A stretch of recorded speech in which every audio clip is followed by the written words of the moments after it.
پاکستان کی جو اس طرح اس ٹائم پہ جو معیشت ہے وہ بالکل لڑکھڑا رہی ہے، مطلب کہ بہتری کی طرف جانے کے کوئی چانسز نہیں ہیں. تو اسی کے حوالے سے آپ کی پارٹی کی جانب سے جو ہے وہ کوئی شارٹ ٹرم یا لانگ ٹرم کس طرح کی پالیسیز بنائی جائیں گی؟ بسم اللہ الرحمن الرحیم. دیکھیے ہمیں لانگ ٹرم بھی چاہیے اور شارٹ ٹرم بھی چاہیے. امیجیٹلی ملک کرائسس میں ہے، دیوالیہ ہونے والا ہے، تو ہمیں کیا کرنا ہوگا؟ تو اس کے لیے پہلا قدم جو ہم اٹھائیں گے کہ ود ان ڈیز ہر شخص کو، ہر مرد عورت کو، ہر پیدا ہونے والے بچے کو بھی اپنی ایسٹ ڈکلیریشن کرنی پڑے گی.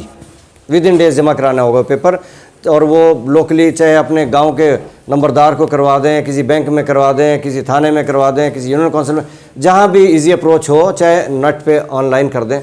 ہر فرد، ہر پاکستانی اپنی اس ایسٹ ڈکلیریشن کرے گا، اثاثے ظاہر کرے گا کہ اس کے پاس کیا ہے. جو ظاہر نہیں ہوگا وہ پھر مال ملکیت وہ قوم کا ہو جائے گا، ملک کا ہو جائے گا، وہ اس کا نہیں رہے گا. ایک بات جب یہ ہو گیا، اب اگلا سٹیپ یہ ہے کہ ہر شخص اپنی ڈیٹ آف برتھ کے 1 مہینے کے اندر اندر اپنی زکوٰۃ جمع کروائے گا. جن پہ زکوٰۃ بنتی ہے، صاحب نصاب جو ہوں گے، ہم اس کو رمضان پہ نہیں چھوڑیں گے کیونکہ ابھی وہ اس میں، یا پھر رمضان نزدیک ہو تو چلو یہ بھی اچھا ہے کہ ایک دم خزانہ بھر جائے.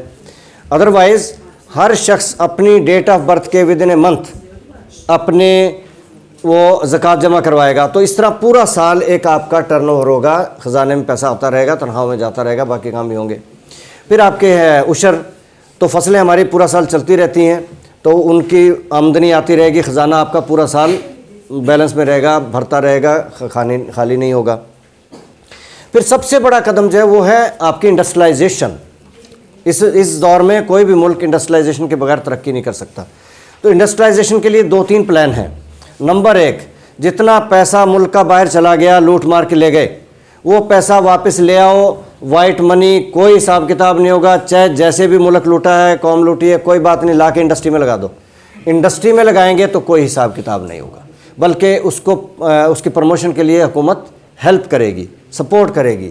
اگر کچھ قرضہ بھی چاہیے گا تو بلا سود دے گی.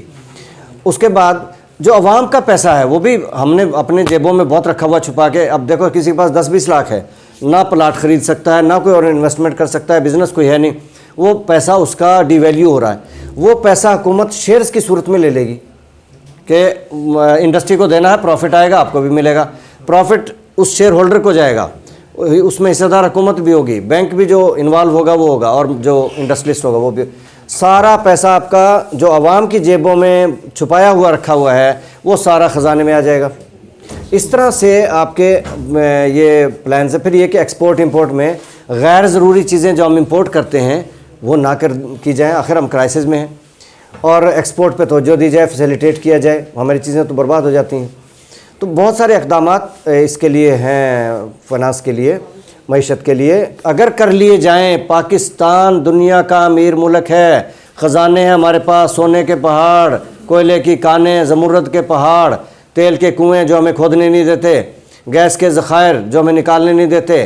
تو ہم تو بہت امیر ملک ہیں، دنیا کے امیر قوم ہے یہ دنیا کی. لیکن اگر ہم معاشی پلان اپنا بنا لیجیے، میں نے لکھی ہے معاشی نظام پہ کتاب، چھوٹی سی ہے، بہت ہی مختصر، یہ آپ حفظ کر لیں. کل اللہ آپ کو موقع دے کہ آپ با اختیار آئیں، آپ کو پتہ ہونا چاہیے ہم نے کیا کرنا ہے، اور انشاءاللہ معیشت بہتر ہو جائے گی.